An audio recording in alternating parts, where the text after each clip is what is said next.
we good to go.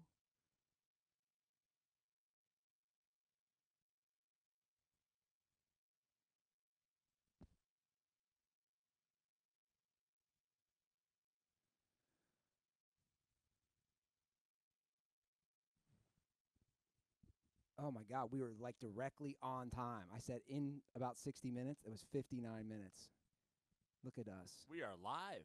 We are live. Dirty Sports Super Bowl post-show, pre-show? Whoa, it's lit. Right? Pre-show shout-out. He probably doesn't watch the pre-shows, but we won't slurp him too much on the actual show. Pre-show shout-out to Tug Coker for Oh yeah. filling in, as always. Tug he's just killing the game. I'm just gonna say he is killing the game. He got killed on his bets, though. See that list of bets he threw down today? Woo! I wonder if anybody kept track of our bets. Who was right, who was wrong. We all missed the national anthem. It went over. Didn't we all say under? I said over because the Pips weren't there to curb her ego. I don't even remember what I said. I think you took the under. I think Tug and I were overs. Do you want to do this? Yeah, I'm ready. You want to hop right into the real show? Before we do that, guys, hop in the YouTube comment section. Give us a like. Leave some comments. I'll try to peruse through some of the comments throughout the show. We'll try to make this interactive tonight. What do you think, Prano? With YouTube. We're going to go in pretty raw tonight. Recap that Super Bowl and talk a little NBA, and then we'll be out of this bitch. Great. All right, let's do it. Welcome to the Dirty Sports Podcast. I'm your host, Andy Ruther, coming to you live from the Smut Studio in Venice Beach, California, with my co-host, Joey No Chill Prano. Hello, Andy. Good to have you back, buddy. That was me doing Tug doing me. That was good. I liked it. I thought it was pretty good. Hello, Andy. I thought it was pretty good. It's really good. So I'm looking up at the YouTube comment section. You're already caught in the comment section. Well, I just saw sound check. I just checked the sound. I thought it was good. I just wanted to make sure that everything was fine, and I think everything is going well. Fantastic. You ready for this, Joe Prano? I'm ready. Super Bowl 53 recap. Mm-hmm. Where do we start? Maroon 5? What do you think, Maroon 5? I thought it was hot garbage. But what did you think before you saw them at halftime is my question. I'm not I wouldn't say I'm a Maroon 5 fan, but I'm not a Maroon 5 hater. Yeah. Like, I don't turn the radio off if Maroon 5 comes on. Not that I listen to the radio anymore, but my girlfriend listens to Maroon 5 all the time, and she'll put on certain things, and I'll be like, please turn off whatever garbage this is. Yeah. And, I owned, I think, the first Maroon 5 album. Oh, you did? The first one, Yeah. you know? Yeah. So I didn't hate them, but was it trash.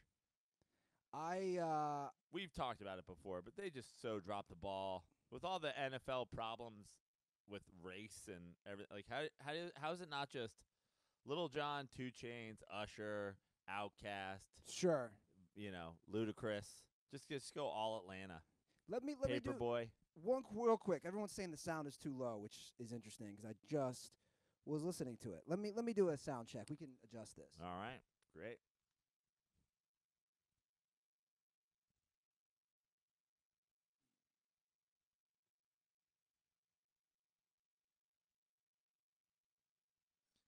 We're killing the game on this podcast right here. Technical difficulties. Well, I don't know. I had to reset everything. So, yeah. It's fine. The Mevo did this stupid update. And I don't know exactly what the settings were at before that. Sounds fine from here. It sounds good here. Let me do that there. Let me see if it goes up. I just heard it from there. I have it at full blast on my computer. Let me do this.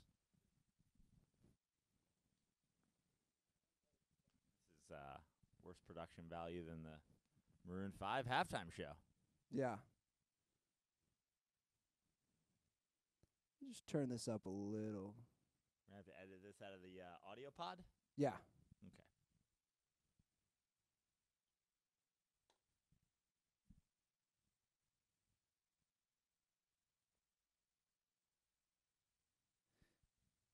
All right. I think we're better.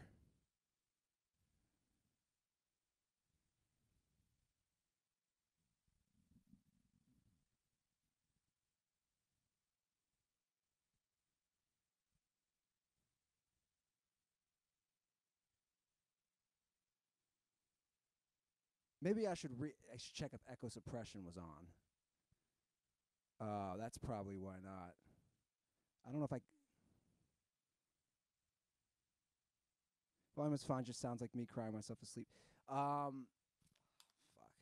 Because they probably took that off. Let me see. Yeah, this is great for live. You want me to just end this and restart it?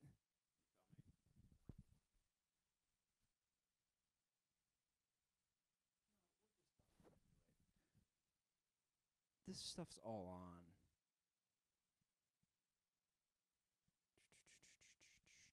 Let's just do it, dude.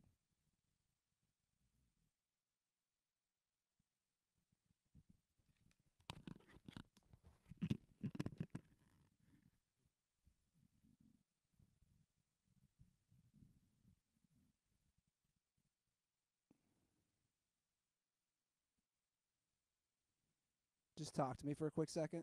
Hello, Dirty Sports Podcast. I don't know why it's low tonight.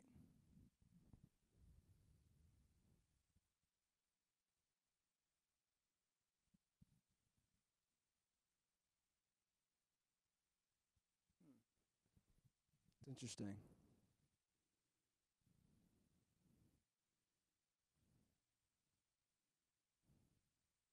All right, let's just do this. How about this? Let's restart the actual audio. Who cares? Fuck him. All right. I know you're annoyed. I don't know why this is happening. All the settings were the same. All right. Were we on the same levels on the Zoom? Everything was the same. I don't know why it was doing that. All the levels were the same. I'm just going to put us a little higher.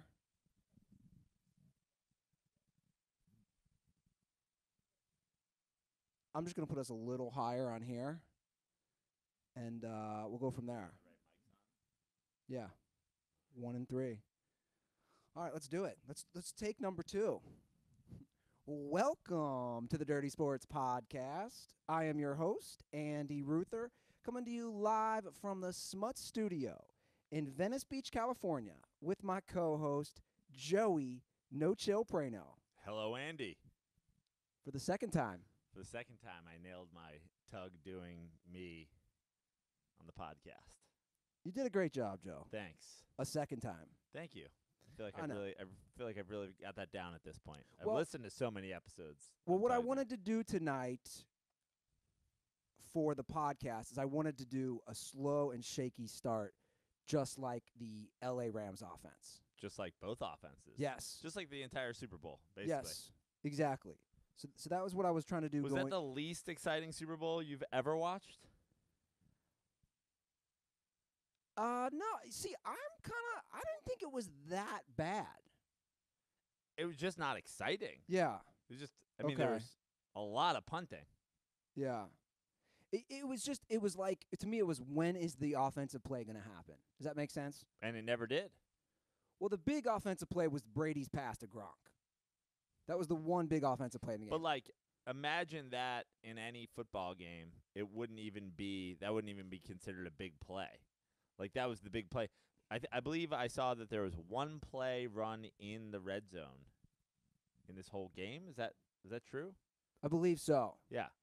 Down to the goal line. The pass from Brady to Gronk, and then Sony Michel runs it in.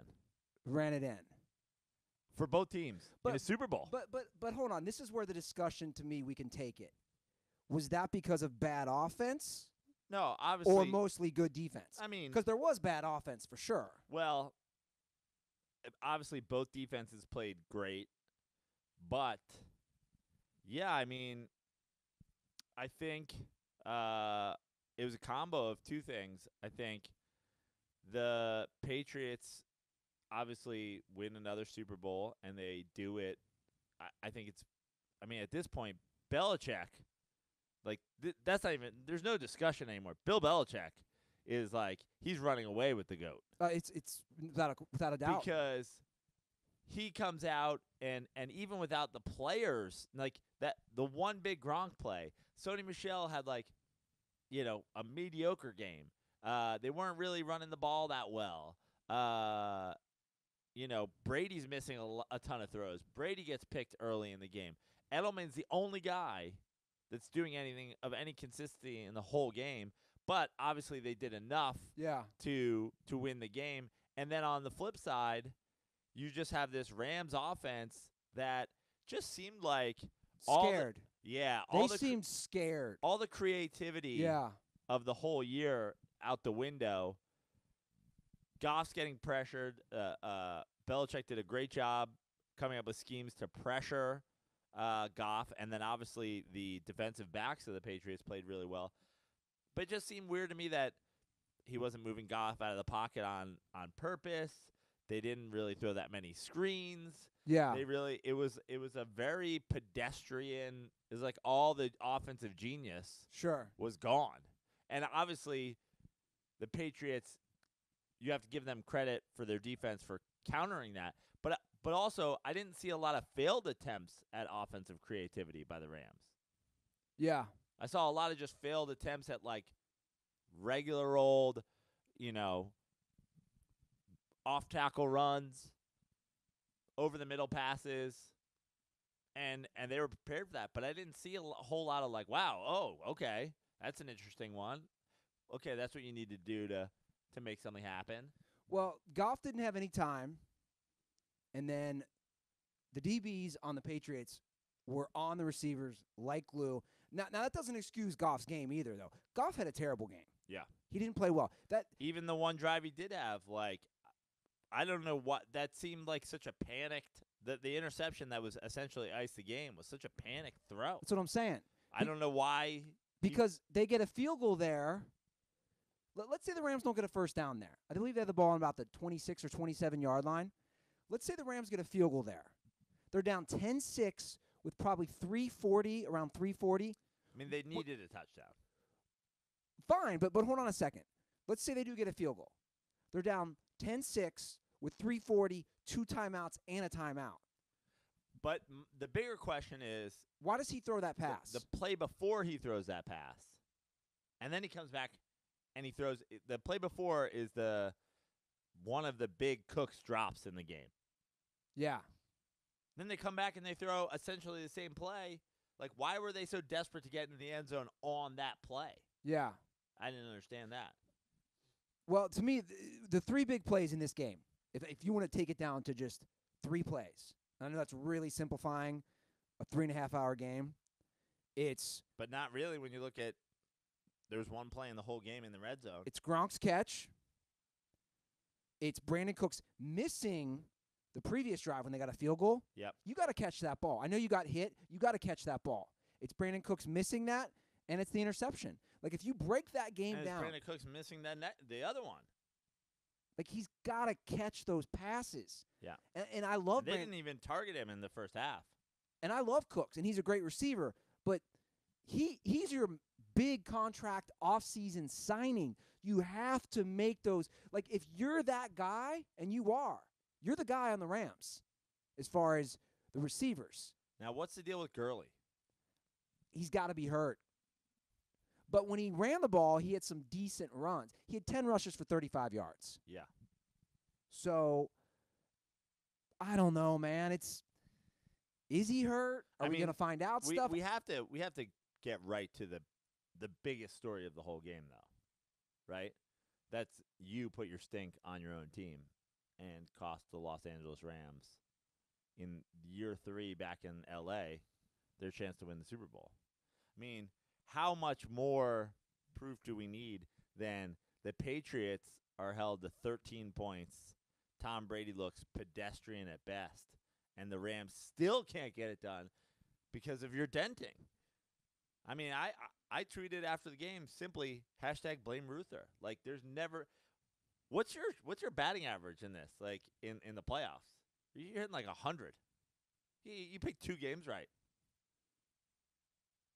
Are we talking point spread or actual? No, actually, it's like winners. I picked Rams, Dallas. Yep. I picked Chargers, Ravens. Is that it? You might have had one other one in there. Most, I picked 3 games right. It's a bad playoffs for me. Just cursing teams left and I don't right. know. I don't know why. I mean, you're right though. If you would have told anybody heading into today's game, the Patriots will have 13 points. Tom Brady will not throw a single touchdown pass. You would say, hell yeah, the Rams are winning. But back to what we said earlier, Prano, they looked scared and intimidated. And look, it's the Super Bowl. It's the biggest stage. But both teams did, honestly. Like, Brady was getting worked early in the game. That was whoever scored a touchdown, whoever finally got into the end zone. Was the winner. That was going to be the winner. Yeah. And it was, like you said, it was one drive.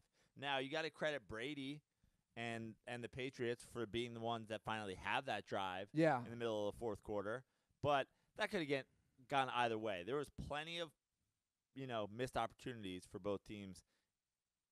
If it had gone any one of those catches, any one of those throws, one broken tackle, that's a Rams win. That's how close that game was because no one was fucking scoring at all. No one. It was all defense. The under by 1 million. I think it was 56. I mean, every stat. It's the lowest scoring Super Bowl in history. Lowest scoring Super Bowl in history. The only Super Bowl where no team had scored a touchdown after 3 quarters. All the numbers are there. But again, I was, by the way, when it was getting late in that game, I was dying for a Greg Zuerlein. Like I was like coming in my pants at the idea of a 6-3 Rams win. I put $30 on Zuerlein at 66 to 1. It would have been $2,000. wow. I felt great about it late in the game. Yeah. Especially after he hit the 53-yarder for the tie. Yeah. I was like, if this guy gets a 50-plus yarder for a 6-3 win. So where do we look right now, Jared Goff? We had said all season long, for anybody who follows or listens to the show, we rate our quarterbacks by pizzas. Yeah. And we said that Jared Goff was a medium pizza. And after the Saints win, we both agreed and upgraded Jared Goff to a pepperoni medium pizza. I tweeted tonight he might be a frozen pizza. Well, look. Which might be a little overreacting. Remember, the great medium pizza title was when you ordered 2 medium pizzas while we watched, I believe it was Rams-Bears. Correct. And fun fact, I saw, one 18-inch pizza is more pizza than 2 12-inch pizzas.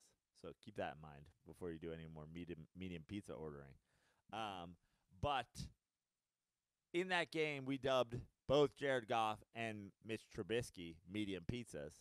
Now, Mitch Trubisky had a home game in the playoffs and lost to the Eagles. Yeah. Mitch Trubisky is at best a medium pizza still. Jared Goff played in the Super Bowl this year. So I feel comfortable with pepperoni medium pizza. Gotcha. I feel comfortable with that. Obviously, had he won the Super Bowl, had he played great in a Super Bowl, we could be talking about a large pizza situation, But he didn't. So I'm very comfortable at him staying at the 12-inch size. And the guy made the Super Bowl. You got to give him a little credit. Yeah, no, I am. Super Bowl appearances matter. I just wanted to put it out there. Obviously, it was a frustrating night for me to watch. A lot of quarterbacks have Bill Belichick's ruined a lot of quarterbacks' nights over the years. His game plan was a masterpiece. There's no other way to put it. Bill Belichick is a master. Again, the Patriots won a game where they didn't throw a touchdown pass and had 13 points, and they still won. That is 100% on Bill Belichick. They had 3 points till, I forget when they scored, 8 minutes left to go or whatever it was in the game. 8 minutes left in the game. They had 3 points. The whole game, they had 3 points. And I also got to give props to Wade Phillips. Yeah. He called a great defensive scheme and a great game for the Rams as well. And they made the plays when they had to. Outside of Julian Edelman and the one Gronk play, they basically held the Patriots in check. But that's where Belichick is going to always give you the edge, even ever so slightly. Without Julian Edelman going for what? What do you go for, 140? Yeah. The Patriots might not win that game. They might lose that game 3-0 if Julian Edelman doesn't go for 140 yards receiving. But it was impossible to double him because he was in motion the whole day. Every fucking play, he's in motion. You can't, have two guys tracking him across the field, and they always got him one-on-one. And same thing we've been talking about forever.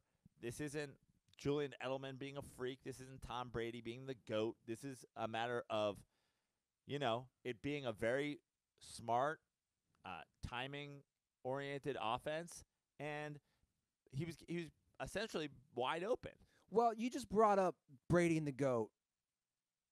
And this, to me, is the same conversation we're going to have, same conversation every sports show, podcast, you name it. You and I actually already did this a couple weeks ago. I just want, guys, again, but it has to be said, they don't win this game because of Tom Brady. Everybody knows it. They don't win that first Super Bowl because of Tom Brady. I'm not taking anything away from Tom Brady. I want that to be said. I'm definitely a bigger Brady fan than Prano. But again, he's got 6 Super Bowl wins. His 2 against the Rams, he threw 1 touchdown. That's all I'm saying. He threw 1 touchdown. Like, it's He has tons of career benchmarks because of his longevity. He's got more playoff wins as a person than any other team in history. He's got, the list goes on and on and on. We're not this isn't about legacies. The legacy, there is nobody in Tom Brady's legacy class as a quarterback. No one. Not Montana, not nobody.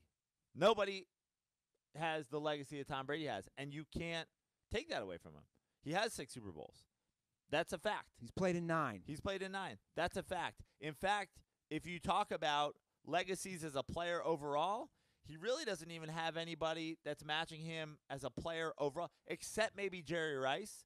There's no one who has, the records and the team success and the being, doing it for so long and the MVPs and the career markers. Honestly, besides Jerry Rice, no one's even on his level, legacy-wise. That being said, the question that I'll always put out there, and what I've always said is the thing about Brady is when you watch a game like this, when you watch many of his Super Bowls, this is their biggest win in Super Bowl history. All the Super Bowls they won, this was their biggest point differential. Yeah, 13-3. Yeah, 8 points or less were all their wins heading into tonight. This is their most dominant Patriots performance. 13-3. The thing is, when we're talking about Brady, it's not whether he's the GOAT in terms of what he's accomplished. He is the GOAT in terms of what he's accomplished. The question is, we've already said Belichick is 100% the GOAT, and there's no argument. Plug any of the other all-time greats into that situation, and what are we looking at? Are we looking at more? Plug some of the just greats that have played. The Phillip Rivers, the Eli Mannings, the Ben Roethlisbergers. Not talking about the Aaron Rodgers and the Breeze and the whatever. Talk the next level of guys. Guys that are going into Hall of Fame. Let me hop in here real quick. When you say plug, are you saying plug them into Bill Belichick and that plug system? Plug him into everything. Give him all this stuff. Just everything. Just take out Brady. Plug in those guys. What does it look like? Does Drew Brees not have the ability to score more than 13 points in this game? Does Peyton Manning? And what I've said is, and I'll say it again, when you took those guys off of teams, they were a shell of themselves. And many people have done it when Brady was out for injury, suspended for cheating, whatever. Well, we can play the what-if game all we want, and to me, I do always find it an interesting discussion, but let's do it. Let's just do it right now. You're saying, again, let's just play it. take a different quarterback, put them on that Patriots team tonight. Take his former backup. Let's take Jimmy Garoppolo. Do they still win this game? What did he do that makes you think a competent NFL quarterback couldn't do it? I gotta get some water. Excuse me. Get some water. Swap quarterbacks in this game. Just swap them and discuss. That's what I'm thinking. Swap them. Get some water. Get some water out of my fridge. Guys, I think it's a very interesting discussion. And again, I'm a Brady guy. I'm always a Brady defender. But when I look at the numbers as I'm watching tonight, and I think we might bring on our buddy Barry McCockiner again. I talked to him about coming on again, our show. You can't deny he really had no part in winning this game. In fact, Brady and Goff's numbers, they're not that different is all I'm saying. Goff didn't play well. Goff had a huge interception that cost them the game, essentially, at the end. But Goff, at no point in the game, had guys that were as open even as Edelman was. And Edelman is not a fucking physical freak. He did not outrun those guys. He's not whatever. It was him running in motion. It was very scheme heavy. Like Romo showed it. He was like, "Look at this play. Like, if you can't hit that quarter, you don't have to be the GOAT to hit him there." He said that during the game. Yeah. Got a little sick being in New York with the cold weather and everything. I was like, what's going on here, man? I cleaned my place and everything. I think it's a conversation that's definitely not going anywhere. It'll never go anywhere. But I also think the reason I do like people like Barry McCockiner, and he goes real in depth with the stats, with the videos, is I do think it's important for us to just keep all this shit in mind, guys. It is. It's just important because it is a team game. We're not talking about an individual sport. But Prano's right. It doesn't take anything away. It's the same thing we always do with LeBron and Michael Jordan. There is no comparison. If you ask, I'm a Knicks fan, obviously. We're going to get into the debacle that is being a Knicks fan right now later on. When you're at, like, if you say, Joe, do you want Michael Jordan or do you want LeBron James? I'm going to go, I want LeBron James.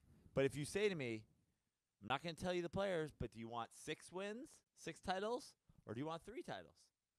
One of these players is going to deliver you 6. One of these players is going to deliver you 3. Of course, you're going to take 6 all day. As a Knicks fan, I want 6 titles. I want as many titles as I can have. It's not a question of legacy. It's a question of all things being the same. Who do you want? Yeah. All things being the same. Like, I mean, look at Brady tonight. I just, like, does anybody go, like, that's a GOAT game?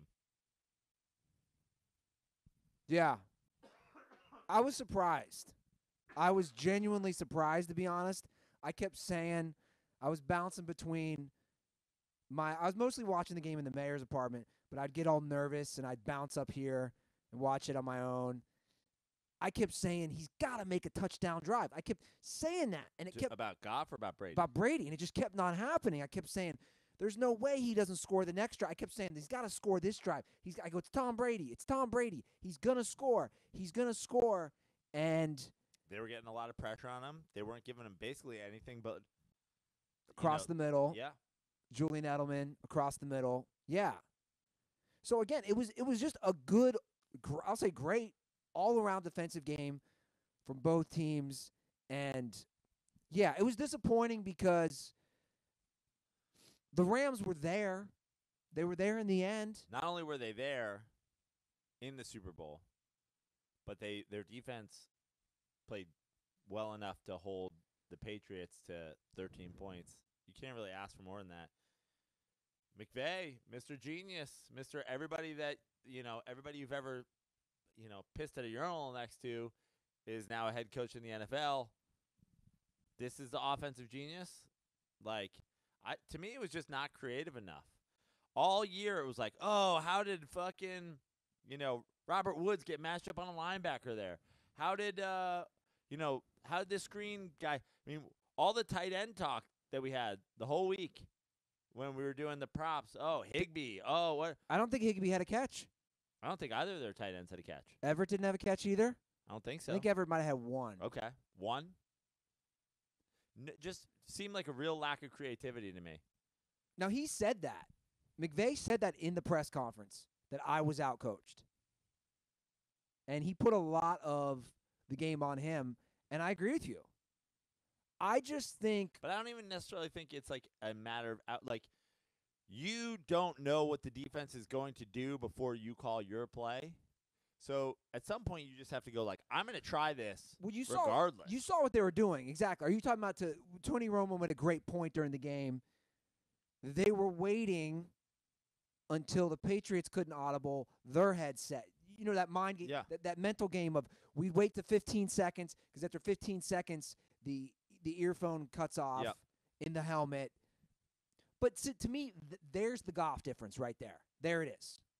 And the whole year, we've always been talking about how they're fast to the line so that he can do that. It's like, stick with what works. But that's my point, is that Jared Goff needs Sean McVay in his ear the whole year.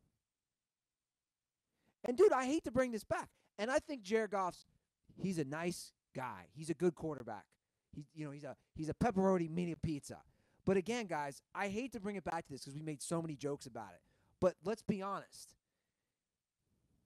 Intelligence plays a huge factor into quarterbacks. And I think Tom Brady, that's why he is so successful. Because I think Tom Brady. Not only is that why he's so successful, it's why he's so successful with Bill Belichick. Yes. That's why when we do the hypotheticals of what if this guy, it's never like, could Jamarcus Russell have done it? Could Ryan Leaf have done it? It's like, no, the guys who came into the league and they couldn't hang at that level already, forget that they were better physically. They were never going to be able to do. Yeah. Tom Brady is able to do it because of how smart he is. Exactly. Tom Brady is a brilliant guy. Peyton Manning, brilliant guy. I'm just going to be honest. Your quarterback didn't know where the sun set. I mean, all jokes aside, this is the guy with the pressure on the line in the Super Bowl where you got to fly. You got to spread those wings at a certain point, right? You don't have your coach in your ear. The crowd, you listen to it, and everybody talked about it. The crowd was clearly all Patriots fans. We knew this going in. All the Patriots players said it was basically a home game. You got to make the calls, Jared, and he couldn't do it, and he couldn't make the throws. And at the end of the day, to me, like that's the big difference. Where Brady didn't have a great game, but Brady's pass to Gronk was a perfectly thrown pass. I mean, look, Jared Goff had a couple really nice passes as well. I mean, again, he let that one in the end zone that Cooks had knocked down.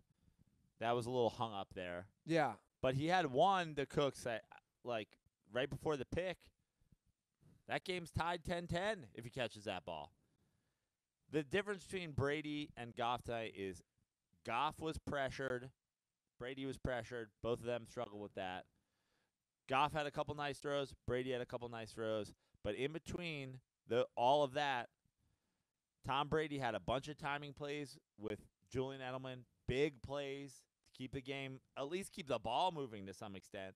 And Jared Goff never had any of that. And that's where I put it on McVay. Yeah. Just like Belichick sets up Brady to do that, he goes, he's going to go in motion, and he's going to be lined up with a fucking linebacker or with a nickel, and he's going to all you got to do is hit him. Yeah. McVay didn't give Goff that.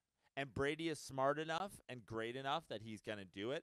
But McVay didn't even give Goff those chances. He just wasn't creative enough to give him some, easy throws. He didn't give him easy throws. And the whole year, that's all he's given him is easy throws. You know why I didn't dislike this game so much? Everyone talk about how they hate it. I'm looking here at the YouTube comment section. Everybody's talking about how much they hated the game, how boring it was. You know why I didn't hate it? Because tonight really does highlight Belichick's greatness. Because I don't think people fully realize it. He can win a Super Bowl. He's basically a chameleon as far as adapting. And to me, that's why I didn't hate it. Obviously, I was rooting for the Rams, but I think we all have to just really appreciate, again, that he won a 13-3 game against, maybe not statistically, but against the best offense in the NFL this year. Again, not statistically, but they're right up there. Yeah. They're top 3 offense. And he held the Chiefs to 0 points in the first half last week. Exactly. 2 weeks ago. Yeah. I mean, what are we at now? So he's got 6 Super Bowls with the Patriots. How many did he win with the Giants as the defensive coordinator? 2. Guy's up to 8 rings. Yeah. So all these memes, I'm just saying, throw Belichick some love, guys. I mean, for as many as I see Brady holding up all the rings, like my buddy sent me one. It was funny. It was a cartoon drawing of Tom Brady, and he had 5 rings on his one hand, and then he had his 6th ring on his erect cock. And I wrote back to my buddy, that should be a Bill Belichick. Yeah. That's all I'm saying. I couldn't agree more. Give the hoodie some love. But as a guy rooting for the Rams, I said this before, during, and after the game. I said this to the mayor because he's not a big sports guy. I said, I do know, being a sports guy, how hard it is to make the Super Bowl. And that might be their only shot. You know what I'm saying? Like you've been able to experience a few Super Bowls in your lifetime. You've had some good Giants teams. You've had some great runs. You never know. We all know how hard it is to make it back to the Super Bowl. And Ndamukong Suh was on a 1-year contract. I don't know if they can keep all these guys. It just sucks because it was like they were there. NFC West is going to – I mean, Garoppolo is going to be back next year. Antonio Brown wants to play for the Niners now. He's basically been open about that. Like, it's not going to get easier. It's not going to get easier for them. And that's 2 years in a row. Besides the Patriots, who's done it where it's just like consistently year in and year out? It's all we're going to win 12, 13, 14 games every year. No one. No one. We can agree at this point it's the best dynasty. Again, I don't know those early Green Bay Packers. I'm not talking all those Lambeau days. This is the best dynasty in NFL history, correct? Yeah, I mean, I would argue that we're talking a Super Bowl. They're averaging a Super Bowl win every 3 years. I'd argue that's 2 separate dynasties essentially, but it's obviously the same two. The 2 most important people have obviously been a constant, but they reinvented themselves for sure. I mean, this was almost a throwback to the original days. Like, I know everybody wants to talk about how great Tom Brady is, but like those first Super Bowls, it wasn't like, oh my God, he's gonna come out here and we know he's just gonna just carve them up and whatever. Yeah. Like, we talked about the first Super Bowl. How many yards did he throw for? 145. And one touchdown? No touchdowns. One touchdown. One touchdown. So, like, you can say, oh, you guys are haters or whatever you want, but it's like the first 3 and 4 years, that was truly like pound the ball, play defense. It was more like this game than the middle where they were trying to, win games big. Like, the Seahawks win and the Falcons win. Like, I feel like that's the gap. Like, in between, it was, what was it, a decade between Super Bowl wins? Yeah. I mean, they were there, obviously. Sure. But certainly the Bill Belichick, Tom Brady era is the most consistent dominance by one team in NFL history that we've ever seen. Is it good for the NFL? I think that's an interesting question to pose. At this point, they've won 6 rings. I mean, you enjoyed tonight's game, but the general consensus is that the rest of the people didn't. So I would argue that no. I would argue that Patriots fatigue. Patriots fatigue. Outside of Boston. Yeah, I mean, just think about, I just feel like it went down to overtime last week. Chiefs, Patriots. If the Chiefs are in this game, aren't people just more excited about it? Doesn't it probably end up being a higher level of excitement? Well, there's definitely, if the Chiefs are playing in this game against the Rams, there's definitely more offense. Or if the Chiefs are playing against the Saints, there's definitely more offense. More than 16 total points. Yeah. a lot of shade coming my way on YouTube. I can't even look at the comments anymore. For cursing the Everyone team. Yeah, is I mean, blaming me I blame you. I 100% blame for you. cursing the Rams. Yeah. What am I supposed to do at this point? Just not make picks? But here's the problem with your curse. From 1 week to the next, you'll just completely abandon everything you believe in. You're like the Texans are fucking winning this, and then next week you're like, no way, the fucking Chiefs win this game. You're just like every week you'll just like swap your curse. You were like, I don't know, till somebody beats Brady and Belichick, I'm sticking with the Pats. You've probably said that 50 times in the history of our show. Oh, easily. And then Super Bowl comes, your Rams are in there, and you just fucking turn and bail on them. You know what? I think I fanboyed it. And to your own detriment, we all told you not to. You should have hedged your bet. But you know all along, and everybody who has listened to this show, I have been very, very worried and critical of Jared Goff, have I not? Even when he was putting up those, they had Jared Goff the first 8 games of the season. People were talking about him in MVP contention. I all along, and you agreed with me, I was saying, guys, we could plug 12 other quarterbacks in there. Now he proved me wrong against the Saints. He had a good second half. But if you cut Goff's numbers from the first half of the season to the second half, man, I mean, he's medium pepperoni pizza. What do you want me to, like? That's all I can say. That's what I'm saying, though. I mean, he's the Pizza Hut GIF is like everything you didn't know. We're gonna be running that the whole off season. Update, still me, still my pizza. It's tough for me to sleep at night. I feel this responsibility. Yeah, you should. Please don't curse me. Please don't curse, my teams. I got everybody coming at me hot. I'm seeing the comments. People were blaming me. Jesus Christ. Don't pick my team. Chabelli's texting us. Pick Duke to win it all. Give Gonzaga a chance. All right. Well, Lakers are winning the title. No, I'm kidding. But anything else about the Super Bowl? Any commercials that stood out for you? Not really. I guess there was a Game of Thrones Bud Light crossover. Can we bring that up? My question I was offended. I was offended too. As a huge Game of Thrones guy now. But what I wasn't sure of, because I don't think it occurred after that, was that them ending the dilly dilly? Like, did they drag in? Is that the end of the campaign? Because like everybody died. Yeah. So like that could be great. Yeah. That'd be great. That'd be fantastic. Have you seen a commercial run this long? I'm sure. I mean, Flo from Progressive's been on TV since before Brady was fucking. Yeah, but Flo in the league. That's actually a good title for the show. Yeah. Tom Brady is Flo from Progressive. Or Flo from Progressive is the true goat. Is the one true goat.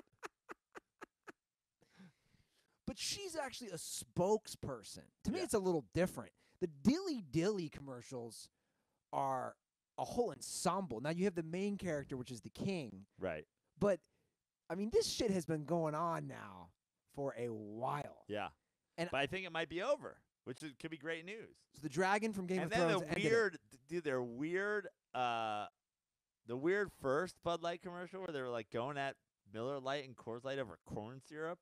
I was like, what the fuck is this? Well, that was their pitch. They somehow did the dilly dilly and some corn syrup commercial together. By the way, now that we're talking about it, and I discussed this tonight earlier, I'm sick of alcohol companies pushing this healthier alternative. Yeah. I can't believe Michelob Ultra has stood the test of time. Because my point is, if you're drinking a beer, just drink a fucking beer. Well, Michelob Ultra is not that bad. It's like, first of all, Michelob, I've always liked Michelob. It's a quality beer. Michelob Ultra basically tastes like Michelob, and it's just lower calories. So if you were just going to be that, like, I would drink a Michelob Ultra 100 times out of 100 before I drank a Bud Light. Really? Bud Light, it tastes like water. I just found out tonight, apparently, the thing that makes beer not taste like piss is corn syrup. So now I'm all in on any beer that uses corn syrup. Really? Yeah, because Bud Light's big thing is we don't use corn syrup. I'm like, wow, Bud Light's the worst beer of all time. Apparently, corn syrup is the fucking key ingredient. Yeah. Delicious corn syrup. You're giving them some free love tonight. Give me that. Give me that good corn syrup. You see how I was coughing before until I got that good corn syrup in my throat? Just soothing my throat with that syrup. Speaking of corn syrup, I ate an entire box of Girl Scout cookies last night. I got stoned and watched Dancing with Wolves and watched and ate an entire box. It's like a fat girl from the 90s Friday night. I just ate a whole box of cookies and watched Why Dances with Wolves? I don't know. I was flipping through Netflix, and I was like, I haven't seen this in many years. And I looked. Just went full Costnering? And it went, I looked. A little Friday night Costner? Saturday night, right. But I saw the time code was 3 hours and 1 minute, and I said, you ready to buckle down? And I started slightly dozing about an hour in, and I woke up. I maybe dozed off for like a minute. I was in it. What was more action-packed, Dances with Wolves or tonight's Super Bowl? Ooh, that's a good question. There's some good scenes in Dances with Wolves. Yeah. Classic. Probably Dances with Wolves. Yeah, Dances with Wolves greater than Super Bowl 53. Yeah, quite possibly. I was not impressed, though, about the halftime show. Yeah, halftime show was a joke. And my message to Adam Levine, if you're going to start taking off clothes, just get down to a thong. Like, just go all or nothing. It was just boring. It was... I actually think they do too much of the medley now. I don't know how we did on the hitting the 7.5 song over under. Had to be over. I mean, there was had to be over multiple. But he didn't sing that song with Big Boy. He didn't, because Big Boy came out. Did I Like the Way You Move? And he did an Outkast song. Yeah. He didn't do his song that he had done with Maroon 5. I don't know what that song is. I mean, I know the name of it from last. But it was episode. on one of the bets we looked at. Right. But I don't. Are we sure that they didn't get into that? I don't think they did. Okay. But, yeah, I just thought it was – Big Boy was the only part of it that was entertaining. Yeah. In my opinion. And I think we said this in part of the show that might now have been cut, but what a failure by the NFL not to just do, all-out Atlanta music bonanza. There's so much good Atlanta music. Yeah. A lot of good hip-hop. Outkast. Obviously – first of all, even if you just did Outkast and then, they both did their solo album, together.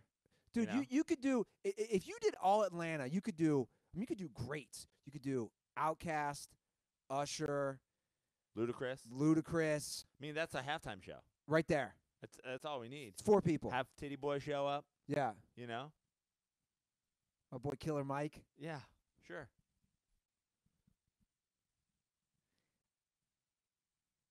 They missed the mark. Yeah. Instead, they had Travis Scott do some sort of Satan tribute. What was that all about? I don't know. And SpongeBob SquarePants was involved.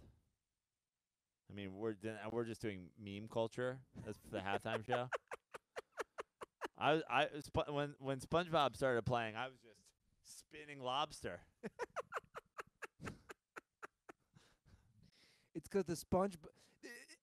I think you bring up a good point. I don't care what the explanation is. No, I know. But the reason is the guy who created SpongeBob died. We're too old for this shit. But the people below us are obsessed with SpongeBob. I'm aware. Like, obsessed. I know. I never fully got it. Like, when I used to nanny that child, he was obsessed. Obsessed with SpongeBob. He thought it was the greatest thing ever. To the point that I bought every episode of SpongeBob because it was just something easy to play on a DVD player. Yeah. And you still don't know the memes. I don't fully. I didn't like. To me, you can't put that on a level of some other cartoons that we grew up with. My point is, you take Animaniacs, you take SpongeBob, get the fuck out of here. Agreed. Yeah. I mean, I didn't watch SpongeBob, so I don't know. We're not that far away, though, Prano. You made a good point. We're not that far away from, like, meme and GIF culture being the halftime show. Yeah, absolutely. Like, Blinking Guy meme should have Yeah. been performing. Yeah, exactly.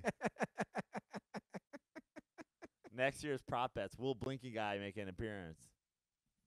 Well, just Ariana Grande starts playing the piano. He's like, Bringing the GIF of those black guys losing their mind. yeah, yeah. Just dancing the whole fucking Honestly, time. that would have been more appropriate for the halftime show in Atlanta than Maroon 5. It was just the screaming black guy. Yeah. But who's Maroon 5? Who's their audience? 20 to 30-year-old White girls? white girls, and then their moms. You know, basically people who watch The Voice, just like white women. Everything's just fucking for white women now because white women are the only people that make us think about goddamn everything. White women just constantly have to be appeased. Otherwise, they need to speak to a manager. Are you done with white women? I mean, I should be. Yeah. Because can I make a confession? Yeah. I said it on the show. I haven't had much interest in white women lately. Like, at all. It was funny. Like, somebody tweeted, like, there was one commercial. It was like, I think it was for Audi or something, where the guy, you know, it was like the guy, it was the one with like Wile E. Coyote in it and whatever, and the guy's like, you know, asking for shit. And I saw somebody tweet like, "Is this just straight white male, the commercial?" And I was like, "Geez, does every fucking commercial have to be like a female minority doing something or else it's like toxic masculinity? Like a white dude can't just appear in a commercial anymore?" You can't even walk outside, bro. Yeah, it's ridiculous. That is the funniest term, by the way. Toxic masculinity. You know what you should respond to that tweet? Yeah. You know that game you're watching? It's a bunch of dudes killing each other. Yeah. That's toxic masculinity. Yeah. They're gladiators. I mean, was there any? Speaking of gladiators, the opening with Peyton and John Malkovich Bro, was fucking bro, amazing. can we talk about that? Peyton Manning should get an Oscar. Peyton Manning's comedic acting chops are fucking amazing. Yeah, he's great. That scene with him and Malkovich, It's fantastic. that was a great He's intro. like, "Do you think you heard me? It's chicken parm." Yeah, Like, you think you got that? that was a 'Cause great intro. Oh, it's great. And Malkovich? Yeah. And they What- got Malkovich in Rome. Dude, I would love to see what CBS paid for that. Like, what are the fees to produce this with Malkovich, with Peyton? You're going to Rome, like, just for an opening. Couple $1,000,000. Couple million? Yeah, probably. I would think each of those guys' fee is a couple million. No. No? Not just to do it. Peyton's probably like close. Peyton probably costs more than Malkovich, although Peyton does everything, so who knows? Peyton might just have like an across the board deal. Yeah. Well, the 2018 Super Bowl or 2018 NFL season is officially done, Prano. Yeah. We're done. We're finished. Next up, basketball all-stars and postseason. And baseball, pitchers and catchers report in like a week. Yeah. I've been watching a lot of Yasiel Puig going around Cincinnati videos. I know. This is your guy. He's in the polar vortex. He doesn't care. He's like, "Oh, man, it's cold, man. I hitting balls this summer into a frozen lake, river lake." I was watching this one video the Reds tweeted out. It was 4 minutes long. And Puig, they were giving Puig, it looked like a tour of everything. And they had Puig calling Red season ticket holders. It was amazing. "Hello, Puig here. How you doing?"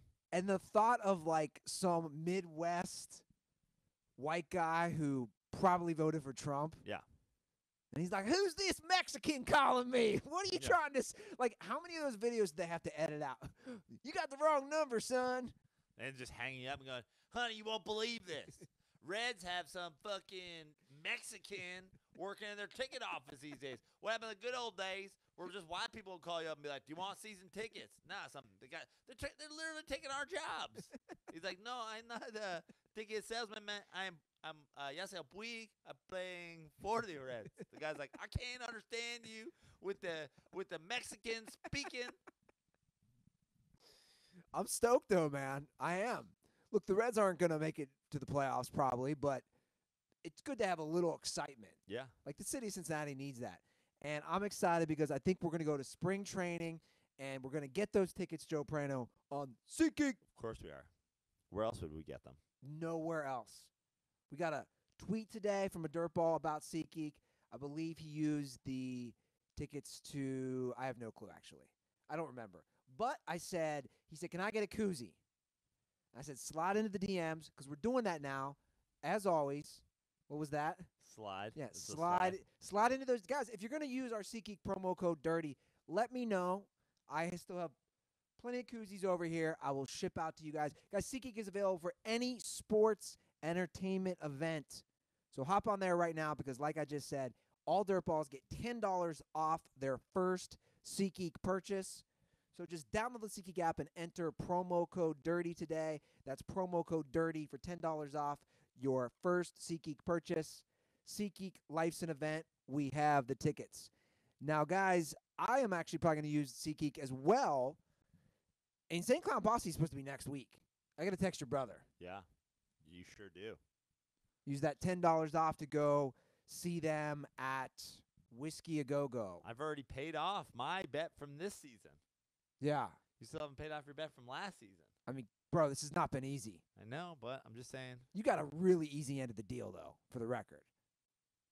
And, Emiliano put out a great video tonight. He's like, you were 2 letters away from not having to watch the Super Bowl. You should have ended up finishing that shit that you almost said.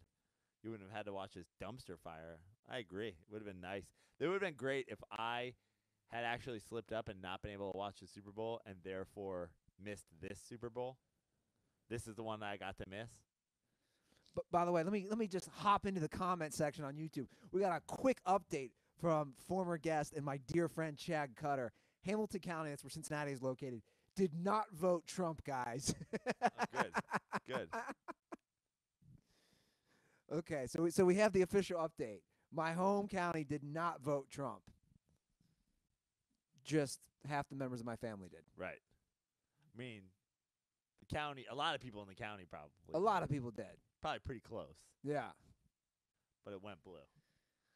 All right, Joe. Last time we had the show, we had the breaking news about Porzingis being possibly traded. I have to bring it up.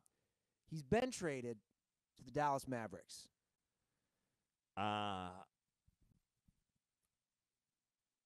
This happened, basically essentially right after our last episode.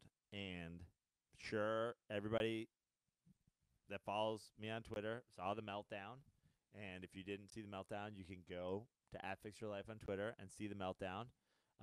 There's probably 10 tweets in a row regarding the Porzingis situation.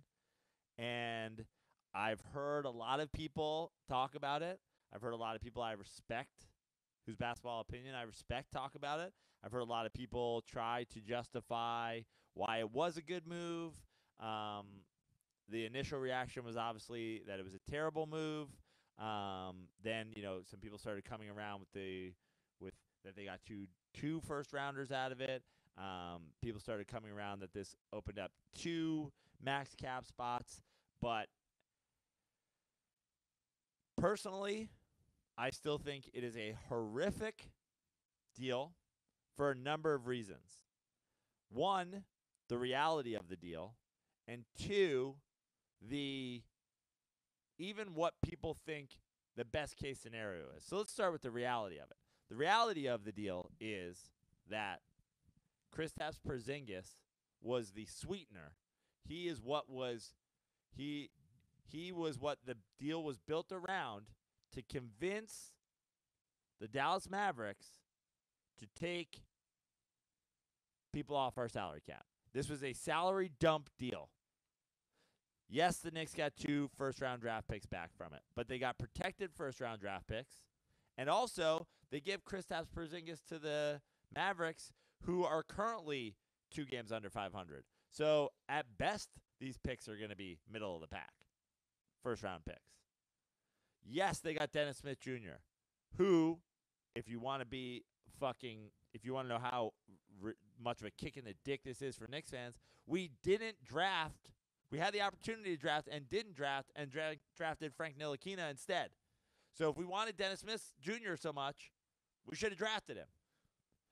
And then furthermore, people go, oh, but Dennis Smith Jr. is actually good. It's 2019 in the NBA. It's all about shooting threes. The guy's shooting 32% in his career from three. He's shooting 34% this year. I get that. That's up.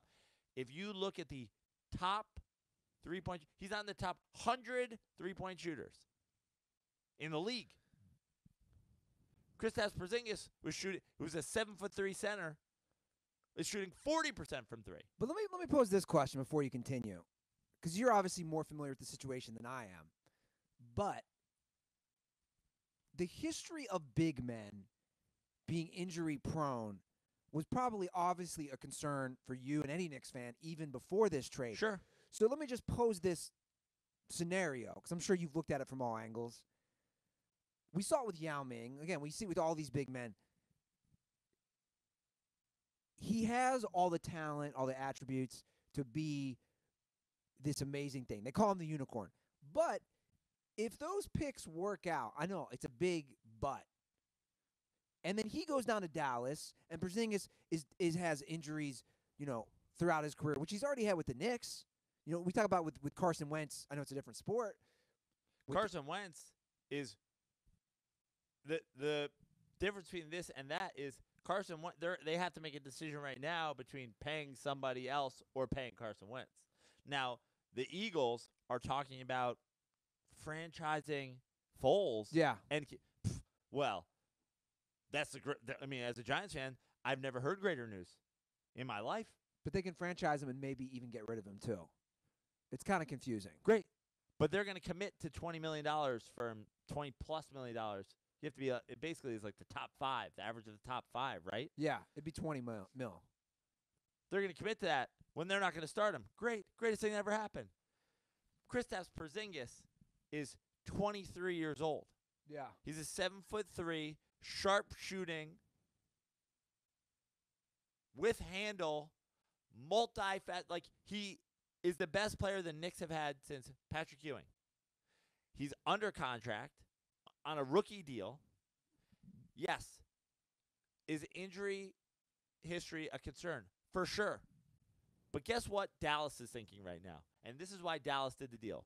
If you take away the fact that Kristaps Porzingis used to be able to jump to the top of the backboard, and you take away his explosiveness off of the dribble, his ability to get the ball at the top of the key and drive by you at 7'3", if you take away that entirely, both of those things, take away his jumping ability, take away his explosiveness. That's two awful things. But he's still 7'3". He's still a sharpshooter, and he still has crazy touch and crazy skills around the basket. You know who he becomes? A taller Dirk Nowitzki.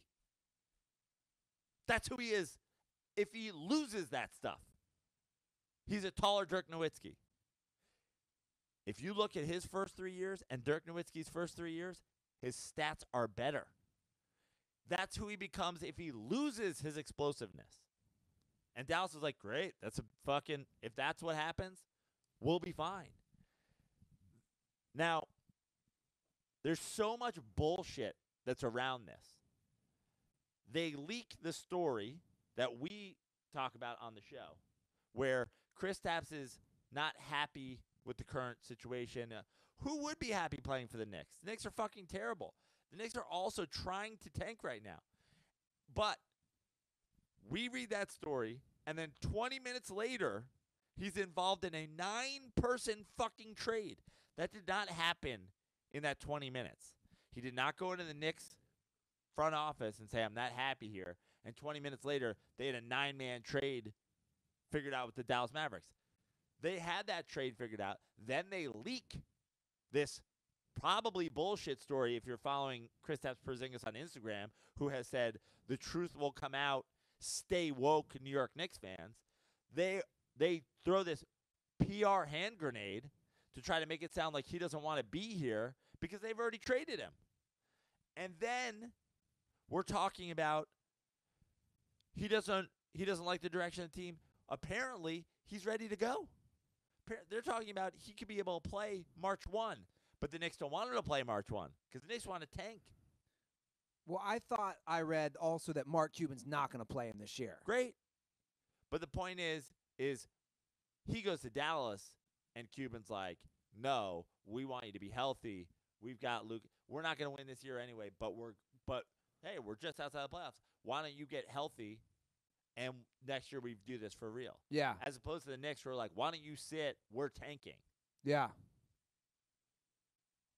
So, from your perspective, you don't see any glimmer of hope that this could work out for your team. But here's the thing that hasn't even been talked about yet. This is all about freeing up max contracts. For free agents. Right. Correct. So now, the New York Knicks and their fans, fuck you if you're a Knicks fan and you think this is a good move because you're fucking stupid and you've been a Knicks fan for fucking 3 weeks apparently because this is how it works. The Knicks have done this before. They cleared cap space for 2010 and signed to Amari get LeBron, Stoudemire to get Dwayne Wade. No one wants to be a New York Knick because first and foremost in the NBA now, it's a players' league. You're a global superstar wherever you go. You want executives who know what they're doing, coaches who know what they're doing, and most importantly, an owner who knows what they're doing. The Knicks have maybe one of those in place. Yeah. So this is the best case scenario for Knicks fans and people around the NBA. The Knicks have freed this up so that they can get Kyrie Irving and Kevin Durant. I don't want Kyrie Irving and Kevin Durant. Bullshit. I do not want Kyrie Irving and Kevin Durant. You wouldn't want Kyrie Irving and Kevin Durant on the New York Knicks. No. Why not? Well, the same thing I tweeted during my binge. Let me say this about Kevin Durant. Kevin Durant is a pussy and a snake. But that being said, he's the second best player in the world. He's the second best player in the world, and he plays the game of basketball right. The reason Kevin Durant works on the Warriors and didn't work on the Thunder as far as championship goes is because on the Warriors, it's the only way they almost lost last year is Kevin Durant feeling the pressure to take games over. If he just plays within the system, which he's actually really good at, they are unstoppable. They are unstoppable in a team where Kevin Durant is playing within the flow of the game with other great players. The Oklahoma City Thunder had Kevin Durant, Russell Westbrook, James Harden. They made one finals and got embarrassed. And that's it. So now we're going to take him away from ball-hogging Russell Westbrook, who demands to be dribbling the ball all the time, who he would fight with, who he left and took less money to go somewhere else to get away from, and we're going to pair him with Kyrie Irving, who is currently the leader of the 5th seed in the East, who Danny Ainge is basically openly saying, we hope Anthony Davis makes it till the summer so we can trade Kyrie Irving for him. What has Kyrie Irving? This is a serious question. Have you ever heard for one day in the NBA, anybody say Kyrie Irving is the MVP of the league right now? No. We heard that about Kristaps Porzingis. Yeah, for 10 days. But hold on a second. I'm still trying to wrap my head around this, Prano. Yes, I don't think a ball-hogging point guard and Kevin Durant work together. When you surround them with Noah Vonleh, Zion Williamson, Frank Ntilikina, Kevin Knox, that's beating Clay, Steph, Boogie, and whoever they place Kevin Durant with. That's beating the Rockets. That's beating Anthony Davis and LeBron James. But hold on a second. I'm not even saying beating those teams. I'm just saying the Knicks have been putting out a shit product. Nothing is worse in the NBA for years than being a 6, 7, 8, 9, 10 seed in a conference. Be bad or contend. Be awful or contend. I want Kyrie Irving and Kevin Durant to come to the New York Knicks and make them a 6 seed. Why? Why do I want that? You're setting the bar at a 6 seed. with those guys. No, probably higher. But guess what? They're not. That doesn't work for me. I actually think Kevin Durant gets worse. I think Kyrie Irving. I don't want Kyrie Irving. Well, I've said that. Well, you make a good point as far as the globalization. Do you remember Jason Tatum last year? Remember Jason Tatum making the leap? It was amazing. 20 years old. Yeah. This guy's already got the moves of Kevin Durant. This guy's gonna be a superstar. Why aren't we talking about Jason Tatum anymore? What happened to Jason Tatum? Next great 20-year-old superstar doing things. Why aren't we talking about him? Sophomore slump? Is that a real thing? He's bigger, stronger. He's finally got an NBA season under his belt, and he's worse. Why is he worse? You're putting that on Kyrie. Yes, I'm putting it on Kyrie Irving, a ball-hogging point guard. Kyrie Irving has taken 100 more shots than anybody on the Boston Celtics this year. He's missed 10 games. He's missed 11 games. He's their point guard. Put Kevin Durant, Russell Westbrook fighting into Google Images. It's a fucking bonanza. So now we're just going to do Russell Westbrook, Kevin Durant again? On the Knicks? Well, I think the point you made earlier as far as the Knicks are concerned. And by the way, that's the best case scenario. The development of good players, not good players, I should say great players being on small market teams has changed the face of the NBA. I mean, you look at guys like Giannis playing in Milwaukee. Obviously, LeBron was in Cleveland. You have There was a time when you were at the Boston, you were in the LA, you were at the Chicago. Because the press went there. Exactly. There's that many more media members. Doesn't matter. No, you're right. And you can follow it, like if what's her name? Fucking Kylie Jenner moved to Cincinnati tomorrow, she's still the biggest star in the world. Because Instagram fucking connects there regardless. I think you just got a reality TV show. Kylie Jenner and Yasiel Puig living together? Yeah. But I'm serious. Everybody's got their fucking thing now. They're their own media member. Yeah, you're right. You don't need the New York Post and the Times and the Daily News. Basically, everyone's Twitter feed and Instagram feed, they're their own marketing machine. Yes. You could be anywhere in the country. And the Knicks have never landed a fucking marquee free agent. Ever. So now, instead of having to convince one NBA superstar to join Kristaps and Kevin Knox and Zion Williamson or whoever they fucking draft, top three, you have to convince two. But you know what's an interesting question? So, if you had to bet on it, and by the way, again, best case scenario, Knicks get Kevin Durant and Kyrie Irving, which I don't love that scenario, but couldn't you just see the Knicks getting Kemba Walker and fucking D'Angelo Russell? I mean, like, those are our two maxes. Great. Fuck. What awesome. But do you think young guys, concerning the Knicks and concerning the market of New York City, I do find it interesting because it's still the Garden. You know what I'm saying? But hold on a second. That is the Knicks at this point. The Knicks are a building. That's what I'm saying. But you still have the greatest building. There's no other place like Madison Square Garden to play a basketball But game. people love coming to Madison Square Garden as a fucking opponent and just lighting it up. No, I know they do. But I'm just trying to look at it from this perspective. I'm just like, for me, I love history. I love iconic buildings, whether it's architecture or the Roman Colosseum or the Eiffel Tower or whatever. To me, this is just me, Andy Ruther. The thought of playing every night in Madison Square Garden would be so cool. Yeah. It'd be so amazing. And wouldn't it be great if we just had to convince one guy that? If we had just had to convince Kevin Durant and his manager, Rich, who apparently wants to fucking be the Knicks GM or whatever, to come here and join Porzingis and join whoever we draft. And then, again, the thing about Kyrie Irving is this. It's not a matter of what his talent is. It's a matter of his value compared to somebody else. Somebody who's saying, everybody's saying to me, whenever I talk about what the Celtics have done this year compared to last year, say Terry Rozier is better than Kyrie Irving. No, I'm not saying that.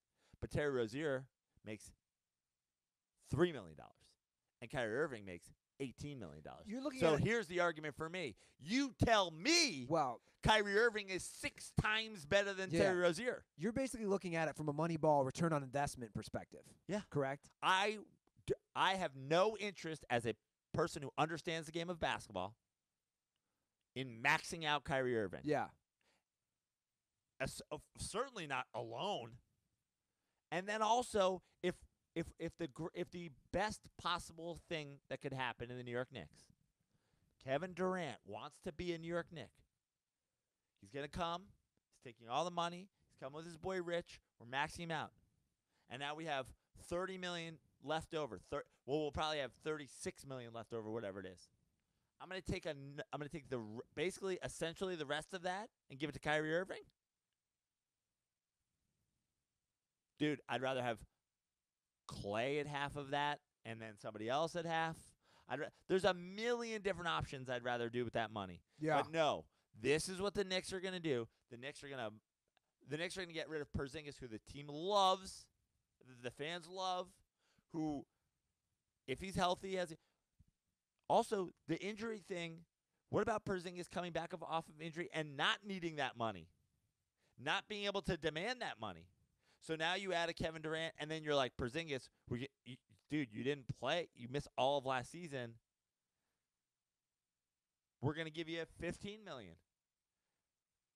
Wouldn't you rather have Kevin Durant, Porzingis, and $15 to $20 million left to spend than Kevin Durant, Kyrie Irving, and no money left to spend? Boston wants that. Boston can't wait. I'm telling you, Boston can't. Danny Ainge is fucking praying to a voodoo doll every night that the Pelicans do not accept somebody's offer for Anthony Davis. He cannot wait to swing many of his draft picks and Kyrie Irving to get Anthony Davis in Boston. He can't wait. Well, let's talk about that. If we want to pivot from the Knicks to Anthony Davis and the Lakers, the trade deadline, is it Thursday? I don't know. It's this week, right? Yeah, I think so. So it came out. We have the initial offer, which the Pelicans were not a fan of. So basically, if you guys didn't see this, the initial offer was, let's see here. Basically, the Pelicans could take, what was it? They offered a combo of any of. They offered Lonzo and Kuzma and. Well, two of these. It was the Pelicans were offered two of these guys. Lonzo Ball, Kyle Kuzma, Brandon Ingram, and Josh Hart, plus Rajon Rondo, Michael Beasley, and a first-round pick. So 2 of their 4 young guys, plus 2 of the vets, and then a first-round pick. And apparently New Orleans scoffed at that offer because they want 2 first-round picks. But hold on a second. The Lakers are in the thick of the playoff race. Those aren't going to be good first-round picks either. Right. The Pelicans are smartly playing a game of chicken when they don't have anything to lose. If they go to this summer, their options completely change. Boston can't make a move for Anthony Davis until this summer. Yeah. They can't have this year, they can't have Kyrie and Anthony Davis together. So if the Lakers want to get it done now, they have to offer him. And the Pelicans also, by the way, his dad's saying that he doesn't want him to play in Boston. Yeah, I saw that. But essentially, the Pelicans know the Lakers want to get this done right now. Look, if I'm the Lakers, give them 2 first-round picks. Like I said, those probably aren't going to be good picks. Well, not probably. They're not. Those aren't going to be top 13 picks. As long as LeBron's healthy, the Lakers are making the playoffs. Give up 2 of those young guys. And first of all, I like some of those guys, but then some of them I just couldn't care less about. Like I've said, I like Kuzma. I think Kuzma's got a great game. But I don't, like, as a guy who watches the Lakers, and I root for them when I watch them, I don't give a fuck about Lonzo Ball, about Brandon Ingram. Again, I like Josh Hart. I think he's a good piece. He's a good role player. I don't give a fuck about him either. Rondo, same thing. Like, if I'm the Lakers, It's just a matter of like giving up so much that you get Anthony Davis back and you essentially have nothing else. Then you're just going with the Cavs game plan of have LeBron get any other star and we'll be fine. And it's like, yeah, if you want to like make the West Finals, I guess. I look at it this way.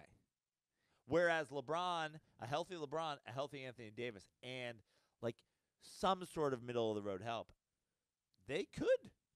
But here's my point. Let's play it out hypothetically. Let's say the Lakers give up Kyle Kuzma, Brandon Ingram, Rajon Rondo, Michael Beasley, and 2 first-round picks. Or, no, just keep that. Actually, keep those guys. Dude, they're still gonna have a squad. Like I know the rest of that cast isn't that good, but if I'm the Lakers, what I'm trying to do, or maybe look ahead to next year. Get Davis first. What I'm trying to do, if I'm the Lakers, you can't punt on any LeBron seasons while he's in year 15, 16, whatever. You have to win now. If I'm the Lakers, what I'm doing, I'm trying to keep a Rondo or Alonzo to be a point guard on your team, especially if LeBron is on the bench. Okay, fair enough. I'm trying to keep Kuzma. I think they're going to have to give up Kuz. But here's my point. I'm trying to keep Kuzma, and how many first-round picks do you want now? Your window is the next 3 fucking seasons. You're not even allowed to trade first-rounders in back-to-back seasons. So fine, I'll give you 3 first-rounders. I'll give you the next 3 over 6 seasons. Over 5 seasons, it would essentially be. It would be next, this year, not next year, the one after that, not the year after that, but the one after that. Because at that point, yeah, you're fucking killing yourself for the future, but your goal is to win now. Sure. With Davis and LeBron. Yeah. And you're always going to be able to swing. You'll always be able to get. Fuck, the Knicks have 2 first-rounders from Dallas right now. I'm sure they'll give it to you for fucking nothing because they're stupid. Yeah. The Knicks situation, I can't, I've actually never, this is as mad as I've been. In my top 3 most upset as a Knicks fan from, their moves, this is on par with. Really? This is on par with the trade for Melo and the trade for Eddie. Eddie Curry? The Eddie Curry. Forget the trade for Eddie Curry. Sugarfoot Eddie. The trade for Eddie Curry is right up there. But then the maxing out Eddie Curry after that's right up there as well. Really? Yeah. Because what the fuck are they doing?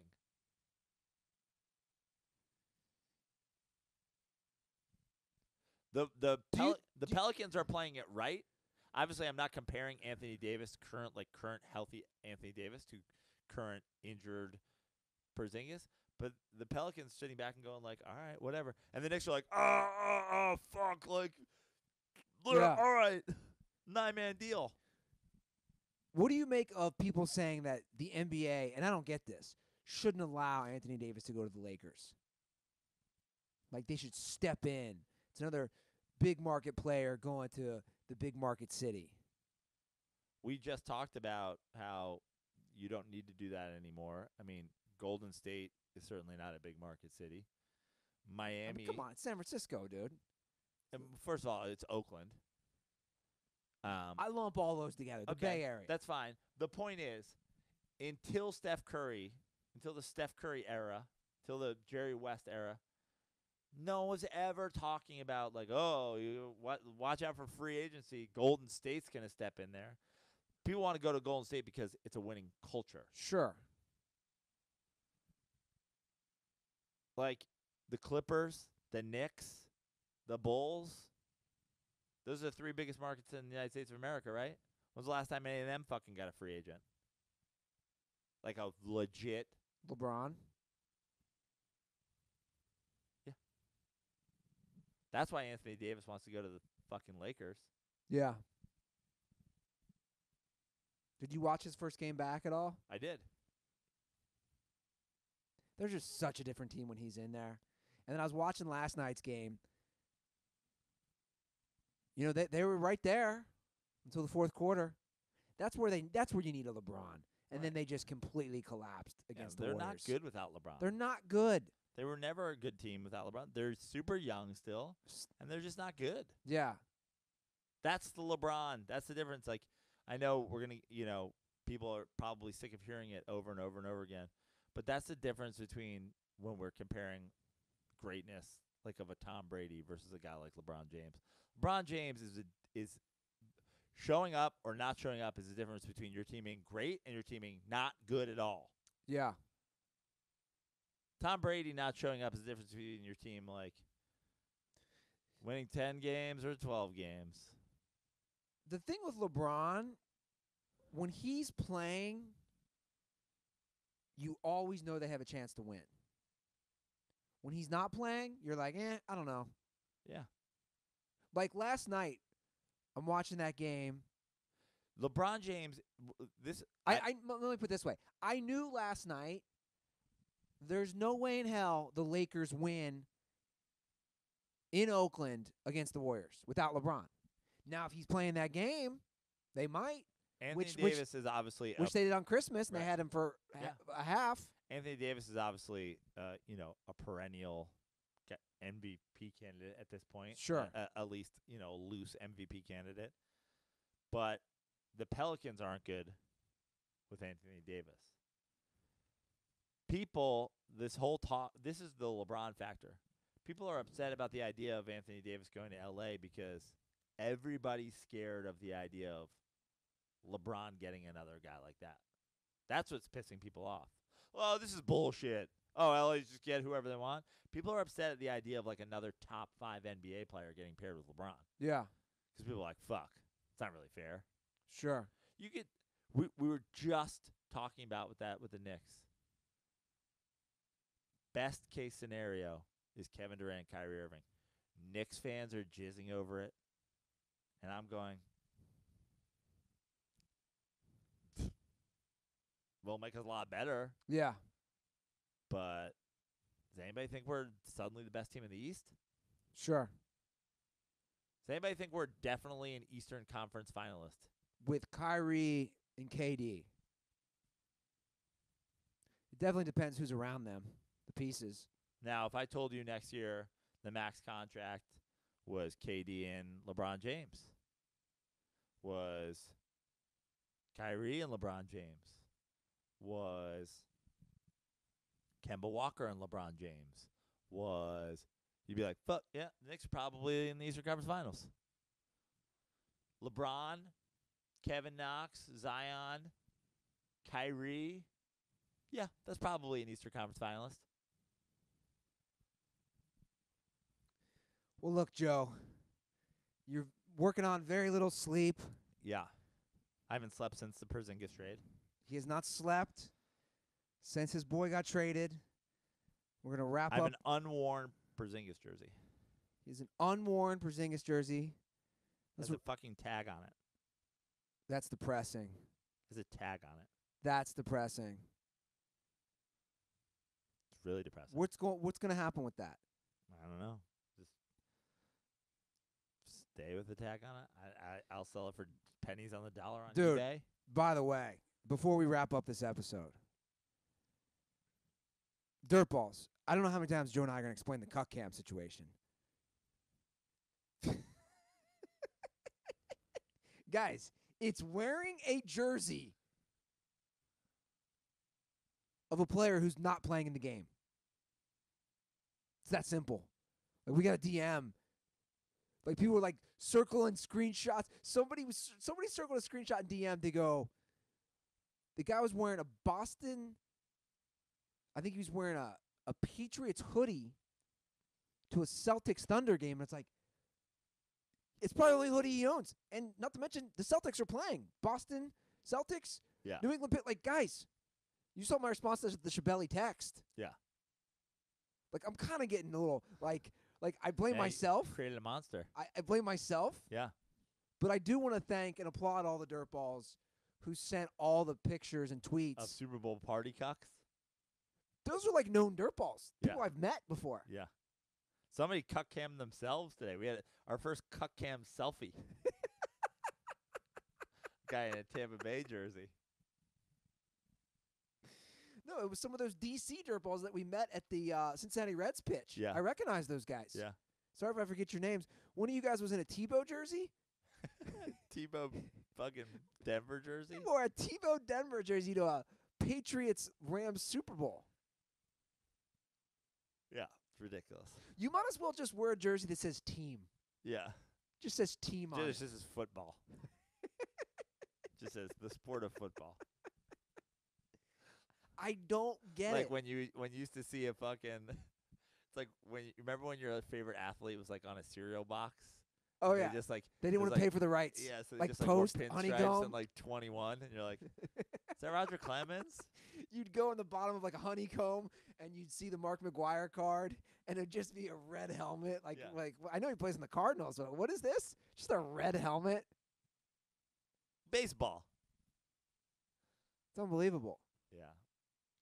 It's like me going to the wedding that I'm in, and my buddy was like, he's like, well, I'm not doing, because he's not doing a whole party. It's just best man and maid of honor. There's no groomsmen.